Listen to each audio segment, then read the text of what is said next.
Pues aquí seguimos la conversación, esta vez con Ramón Tejada Holguín. Nosotros tenemos siempre gravitando una cantidad importante de temas ahí en la agenda, que hay que estar como escogiéndolos así, de aquí y de allá. Hay que hacerlo, porque de eso se trata, ¿no? De mantener al día a los televidentes, a la gente, sí, y con la agenda, desde luego. Y hay un tema siempre presente ahí, entre los muchos que pudiéramos tratar, aunque sea como un mosaico, ¿no? Que es el que tiene que ver con el tema del manejo transparente de la cosa pública, el tema de la corrupción, etcétera, que cada cierto tiempo pues alguien lo está tirando lo está poniendo en la agenda, y claro que es uno de los temas importantes. Sí, sí, es uno de los de temas hecho importantes. lo es, eso nadie tiene que decir. Desde luego, valdría la pena revisarnos también cómo es que estamos llevando el tema, porque no es solamente ponerlo como un San Benito y estar manejándolo a cada rato de manera antojadiza y trayéndolo por los cabellos. O sea, O a veces inclusive, por ejemplo, yo he visto algunos activistas del tema anticorrupción que obviamente, como tú bien dices, es un tema sumamente importante. A veces no se ve la importancia de este tema en otros aspectos. Mucha gente dice, bueno, pero la corrupción no sale entre los primeros temas cuando se hacen las encuestas, lo cual es cierto. Y la gente por la corrupción, pero el tema es que la corrupción te impide muchas cosas para hacer un buen gobierno. Es decir, la corrupción afecta a la eficacia y la eficiencia de las políticas, porque inmediatamente tú destinas recursos para una acción determinada y esos recursos se distraen para otra cosa, pues la acción queda minimizada. Pero también mina la confianza en los gobiernos. Entonces la corrupción es un elemento de mucha importancia porque afecta la legitimidad, etcétera. Pero al mismo tiempo hay que tener cuidado, como hacen algunos activistas. Por ejemplo, yo el otro día estuve escuchando a una persona haciéndole crítica a las veedurías ciudadanas. Y tú te preguntas, pero bueno, las veedurías ciudadanas que están establecidas en diversas instituciones, entre ellas instituciones como la policía, que son personas que están ahí independientes, que tienen abierta toda la información que necesiten, o sea, tienen abierta la institución para todo tipo de información que necesite, para presentar su informe, rendir. Dice, ¿cómo tú puedes decir que esto es un mecanismo de control social, por ejemplo? Es como, hay que tener cuidado en la forma en que se hace el activismo político, que pretende desconocer precisamente aquellas cosas que son positivas. Es como hace un tiempo, entre unas organizaciones, yo recuerdo que estaban criticando el 4% porque había desmovilizado a las masas. O sea, la gente pedía el 4%, el gobierno le da el 4%, el gobierno está controlando a las masas porque le da el 4%. Eso es una lógica del activismo por el activismo puro, de la cual hay que cuidarse. Entonces está pasando lo mismo con algunos aspectos en temas de la transparencia y la corrupción gubernamental. O sea, no reconocer, por ejemplo, lo que está ocurriendo en el país con la cuenta única del Tesoro es un contrasentido. Lo que tú tendrías que hacer es decir, qué bien se está haciendo, vamos más allá.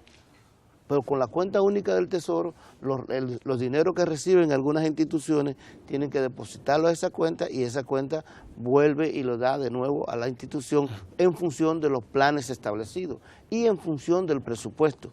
O sea, la cuenta única del Tesoro es, nosotros le vamos dando los dineros a usted según usted lo va ejecutando, según usted me va demostrando que el programa que hizo para este año, que está sentado en el presupuesto, lo va cumpliendo.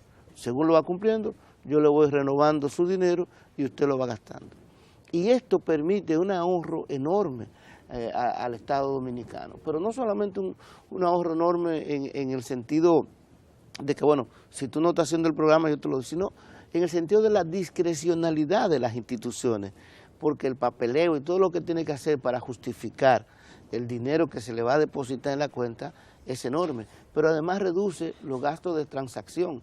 Es decir, cuando tú tenías un montón de cuentas que estaban en un montón de bancos, pues tenía que obviamente pagar demasiadas comisiones, etcétera, pero además reduce también que muchas veces en esas cuentas se hacía negocio con los bancos para que los beneficios pasaran no a la cuenta, no a la institución, sino a algunas personas. Es decir, con esto, y estamos hablando que prácticamente ya más de la mitad de las instituciones dominicanas están. Maneja más de 40.000 millones. Más de 40.000 millones de pesos manejados a través de la cuenta única del Tesoro. Es un aporte a la transparencia, por lo tanto. Es un aporte a la transparencia indudable, igual que las veedurías ciudadanas, igual que tener personas que están en una institución.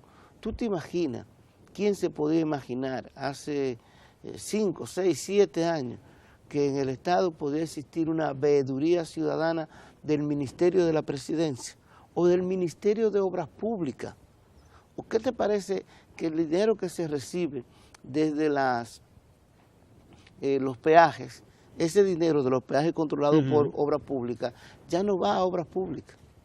Va directamente a un fideicomiso. En el Banco de Reserva. En el Banco de Reserva, es decir, Banco de Reserva tiene un fideicomiso, que es una figura que lo único que significa es que ahí se entra dinero, y ese dinero que se entra ahí se establece para qué se va a usar y solo se puede usar para eso. Y en ese caso están la fiduciaria de los peajes para usarlo exclusivamente en las carreteras y calles de la República Dominicana, en la carretera, en arreglarla, en la construcción. Por ejemplo, la circunvalación de Santo Domingo se hizo con ese dinero.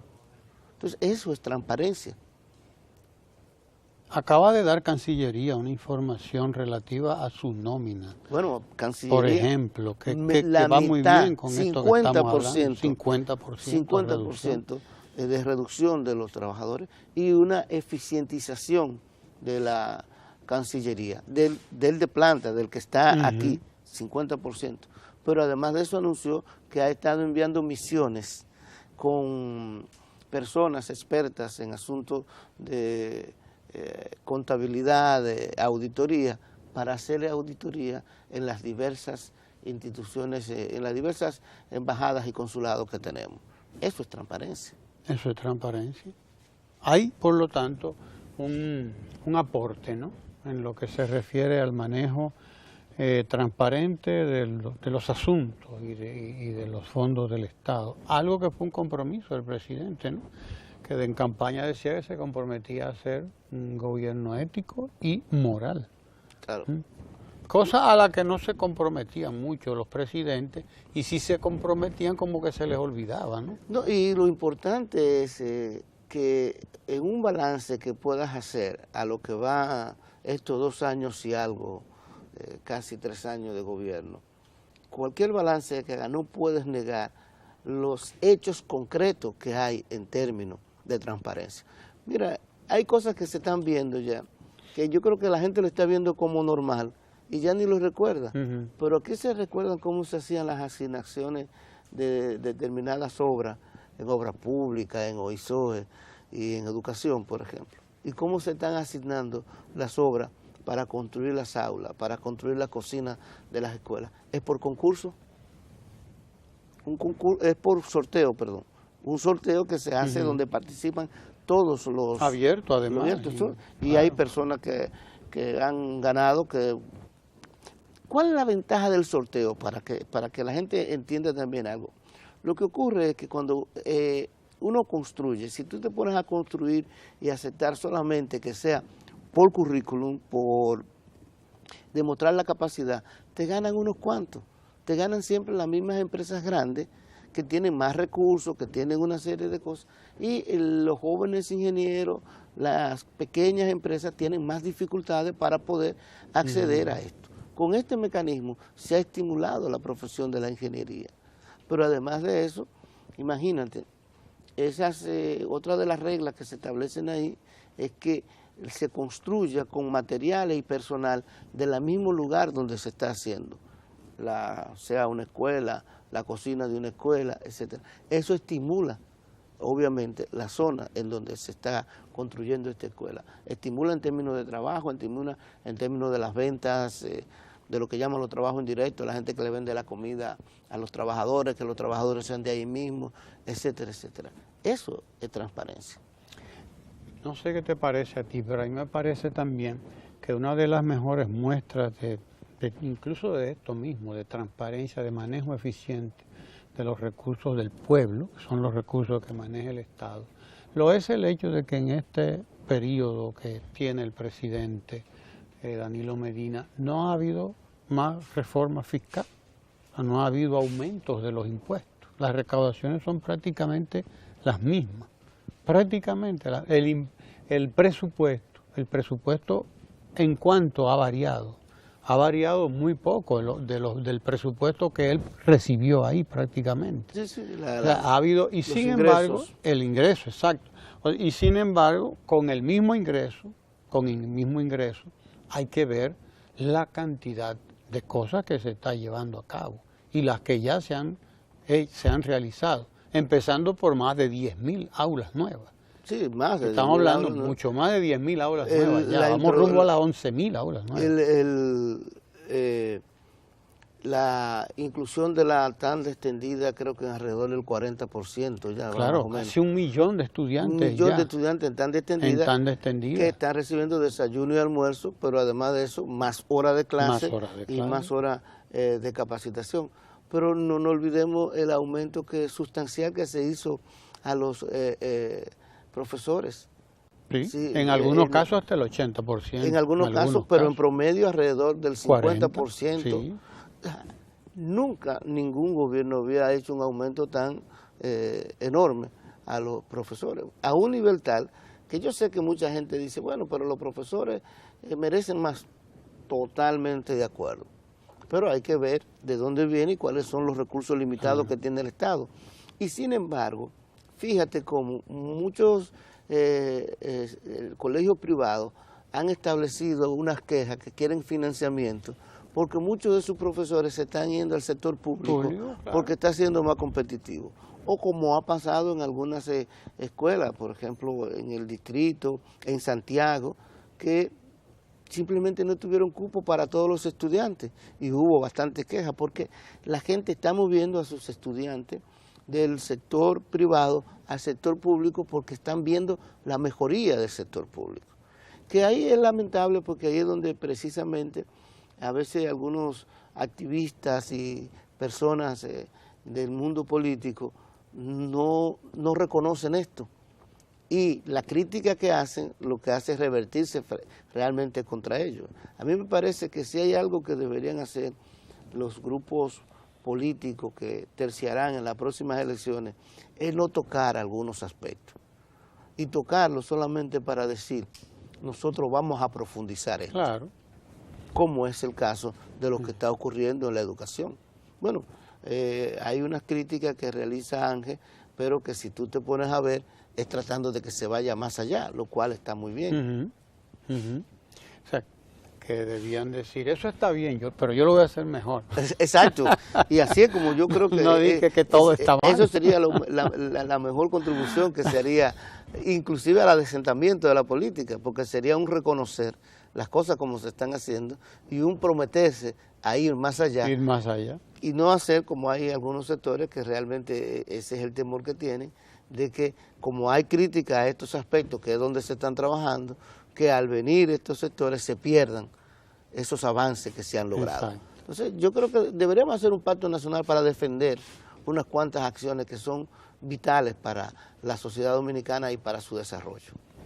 Gracias Ramón Tejada Holguín por estar con nosotros aquí como todos los lunes y gracias a ustedes por quedarse ahí porque además ahora van a tener un encuentro cultural, viene la cita cultural, antes desde luego vamos a tener a Ecomundo, antes de la cita cultural el comentario con el economista, el análisis, ¿no? El economista Lucas Vicens. Ecomundo, quédese ahí.